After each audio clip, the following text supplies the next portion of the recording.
Markieff and I have always had this habit of exploring strange places, so when we heard about an old abandoned church next to a cornfield, we couldn't resist the temptation to check it out. It was a Saturday night, and there wasn't much going on. We grabbed our flashlights, hopped into Markieff's car, and drove to the outskirts of town where the building was supposed to be. The place had a dark reputation in the area. Some people said it was haunted, but for us, that was just more reason to go. When we arrived, we saw the silhouette of the structure against the dark sky. It really did look like a church, with a tower that reminded me of a bell tower, but it was falling apart. The cornfield beside it seemed even denser and darker under the faint moonlight. As we walked towards the building, the wind blew through the corn stalks, creating a sinister sound, almost like a whisper. Still, we kept going. We had come this far, so there was no reason to turn back. We pushed the heavy door open and went inside. The smell of mold and rotten wood filled the air. Our flashlights revealed broken pews and a rusty cross hanging on the front wall. As we moved forward, something in the corner caught our attention. It was a still figure, like a mannequin, facing us with its eyes fixed on the door we had just entered through. Markieff laughed, thinking it was a poor attempt to scare us, but I felt a chill run down my spine. That mannequin didn't seem like it was there by accident, and something about it deeply unsettled me. Markieff took a few more steps towards the mannequin, still laughing. "Look at this. It's just an old store dummy. Who would have put this here?" he said, trying to sound casual, but I could hear the hesitation in his voice. I stood frozen, keeping my flashlight fixed on the mannequin. Something was definitely wrong. My flashlight flickered for a second, and that's when I noticed it. The mannequin had moved. It was subtle, but clear enough to make my blood run cold. It had tilted its head slightly, as if it were watching us. "Markieff, I think we should leave," I said, trying to stay calm, but he didn't listen. He kept moving closer until he was almost face to face with the mannequin, and then, out of nowhere, the figure's eyes moved, following Markieff's movements. "That's not a mannequin," I muttered, panic beginning to take hold of me. Markieff stopped instantly, his face going pale. "What did you say?" he asked, not taking his eyes off that thing. Before I could respond, the mannequin, or rather the man, took a step toward Markieff. His movements were unnervingly stiff, as if his muscles were locked, but his eyes, those eyes were alive, filled with a malevolent intent. "Run!" I shouted, finally gaining control of my legs. Markieff didn't need to be told twice. He turned and started running towards me, but the man began to chase him, first slowly, then with terrifying speed. We ran like never before, bolting out of the building and heading straight into the cornfield, the only place that seemed to offer any cover. But as we entered the rows of corn, the sound of fast footsteps behind us didn't stop. That man was chasing us, and he was much faster than he should have been. We ran without looking back, the cornfield seeming like a never-ending maze. The tall, dense stalks made it hard to see and only heightened our sense of desperation. The sound of our feet crunching on the dry leaves mixed with the sound of footsteps behind us, getting closer and closer. He was almost on us. I could hear Markieff's heavy breathing right behind me, and his gasping voice urged me to run faster. But my lungs were burning, and my legs were starting to give out. The feeling that we wouldn't make it out grew stronger with every second. Suddenly, Markieff tripped and fell. I stopped and turned to help him, but I saw the figure of the man approaching, his eyes gleaming in the darkness between the rows of corn. He was too close.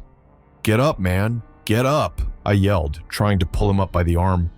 Markieff staggered to his feet, and we started running again. The pursuer was practically on top of us now, his hands reaching out, trying to grab us. Panic took hold of me like never before. It felt as if death itself was about to touch us. Then, just when I thought all was lost, I saw the road ahead of us. It was so close. I pushed Markieff towards it, using the last of my strength to reach the asphalt. We burst out of the cornfield and ran onto the road, not daring to look back. When we finally did look, he was gone. The cornfield swayed gently in the wind, but there was no sign of the man. It was as if he had vanished the moment we left the corn. We collapsed onto the ground, exhausted and in shock. We stayed there for a few minutes, trying to catch our breath and make sense of what had just happened. We didn't say a word during the drive back to town. We were too shaken to speak. That night, we came to the unspoken agreement that we would never go back to that area again. Something about that building and the cornfield beside it was profoundly wrong. And as we drove back, we both knew, even without saying it out loud, that we had encountered something that was never meant to be disturbed. It was supposed to be a quiet week. My wife and kids had gone to visit the grandparents, leaving me behind on the farm to take care of things. It was a routine I knew well. Wake up early, work the land, tend to the animals, and at the end of the day, relax by the fireplace with a beer in hand. That particular night, everything seemed normal. I was sitting in the living room, letting my mind wander as the fire crackled in the background. The wind was blowing gently outside, rustling the corn stalks that surrounded the house. I was almost dozing off in the armchair when I heard it for the first time. A scream, loud and desperate, coming from outside, from somewhere in the middle of the cornfield. At first, I didn't believe it. Maybe it was a coyote or some other night creature making noise, but then I heard it again. This time, it was clearer, more human. I shot up from the chair, nearly dropping the beer in my hand. The sound sent chills down my spine. It was as if someone was in agony, lost among the rows of corn, begging for help. But at the same time, there was something off about that scream. It was loud, but it seemed to echo strangely, like the sound was being carried by the wind. I stood there for a moment, listening more intently, hoping it was just my imagination playing tricks on me. But the screams continued, growing more disturbing. I knew I couldn't ignore it. Breathing heavily, I went to the bedroom and grabbed my shotgun from the closet. It wasn't the first time I'd heard strange noises at night, but those screams, they were different. With the shotgun held firmly in my hands, I stepped out of the house and approached the cornfield. The wind was stronger outside, shaking the corn leaves, creating a constant rustling that almost drowned out the screams, but they were still there, coming from somewhere deep within that sea of plants. I entered the cornfield, the flashlight trembling in my hand. The light barely penetrated the dense stalks, and each step seemed to lead me further into an endless maze. The screams continued, but now they seemed to be moving, growing distant as I advanced. It was as if something or someone was toying with me, leading me wherever it wanted. I tried shouting back, asking who was there, but there was no answer, just more screams mingled with the sound of the wind in the leaves. My heart pounded in my chest, and I began to doubt whether finding someone out there was really a good idea. After what felt like an eternity, the screams suddenly stopped. The silence that followed was even more unsettling. All I could hear now were the sounds of the countryside at night, but the feeling of being watched wouldn't leave me. I called the police, explaining what had happened. They arrived quickly, 2 cars pulling up on the dirt road in front of my house. While I waited, I stood at the edge of the cornfield staring into that oppressive darkness, trying to make sense of what I had just experienced. The officers combed through the field with flashlights and dogs, but they didn't find anything. Not a single trace of who or what could have made those screams. They told me it was possible some animal had made the noise, or maybe it was just the wind, but I knew it wasn't that. I agreed with what they said, mostly to get it over with and return to the house, but inside I was more uneasy than ever. After the police left, I went back inside, but the feeling of being watched didn't go away. Every shadow on the wall, every creak of the house seemed to whisper that something was wrong. I tried to convince myself I was overreacting, but the unease wouldn't leave me. It was past 3 in the morning when I heard a strange noise coming from outside, a soft scratching, like something was trying to get in through the back door. My heart raced again, and I grabbed the shotgun I had left leaning against the armchair. I made my way to the kitchen, stepping lightly to avoid making noise, trying to listen more closely. When I got near the door, I saw the doorknob turning. Someone was trying to get in. Without thinking, I raised the shotgun and shouted for whoever it was to stop. But instead of running, the intruder forced the door open and stepped inside. It was a man, filthy, with wild eyes and a look of desperation on his face. He lunged at me, his eyes locked on mine, as if possessed by some madness. He threw himself at me before I could react. The shotgun went off, but the shot missed. We fell to the floor, struggling for the weapon. He was strong, stronger than he looked, and there was something animalistic in his movements, like he was out of his mind. I managed to kick him away and rolled to grab the shotgun again. When I pointed it at him, I saw something in his eyes that made me hesitate. It It was as if he was begging for help, but at the same time, a deep malice was still present. "Who are you? What do you want?" I shouted, keeping the shotgun aimed at him. He didn't answer. He just lunged at me again, and this time I didn't hesitate. I pulled the trigger, and the sound of the shot echoed through the house. The man fell to the floor, motionless.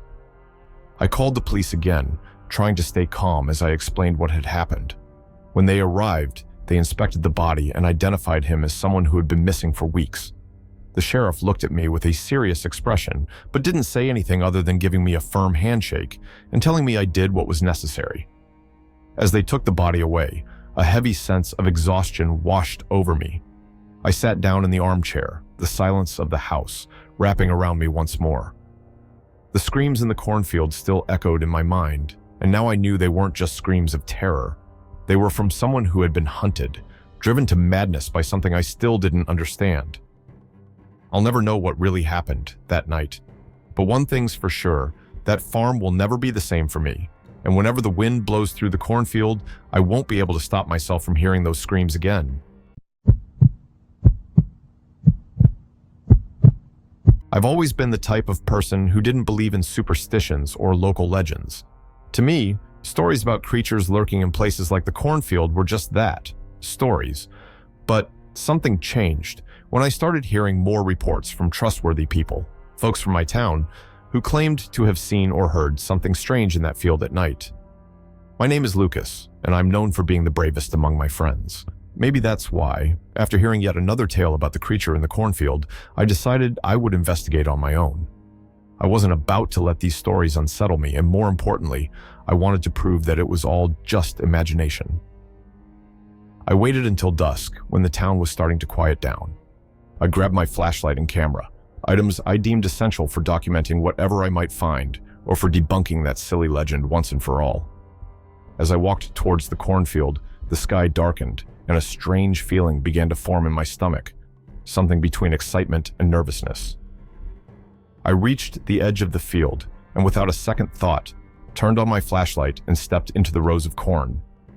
The plants were tall, closing in around me, and the wind blowing through them created an almost whispering sound. With each step I took, the atmosphere grew heavier, as if the very air was charged with the tension of the stories I'd heard. But I wasn't about to let that intimidate me. I kept moving forward, holding the flashlight steady and the camera ready. I was determined to uncover the truth about what really lurked in that cornfield. As I moved deeper into the cornfield, the sound of my footsteps blended with the rustling leaves, creating an almost suffocating atmosphere. The flashlight illuminated only a small circle in front of me, while everything else around me was swallowed by darkness. I tried to stay focused, but I couldn't shake the feeling that something was watching me. Then I started to hear it. At first, it was just faint noises, almost imperceptible. Whispers that could very well have been the wind, but there was something off about them.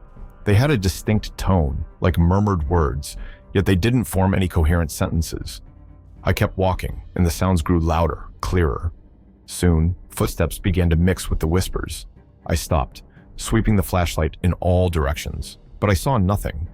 Still, the feeling of being followed only intensified. The camera shook slightly in my hands, and I began filming around me, hoping to capture any movement. Suddenly, I saw it. Between the corn stalks, a slender, disfigured figure moved quickly. It was tall but hunched over, with a twisted body that didn't seem meant to be there. The flashlight caught a glimpse of it before it vanished into the darkness. My heart raced, and for a moment I was paralyzed, trying to process what I had just seen. But then the creature reappeared, closer this time, moving toward me with terrifying speed. Panic took over.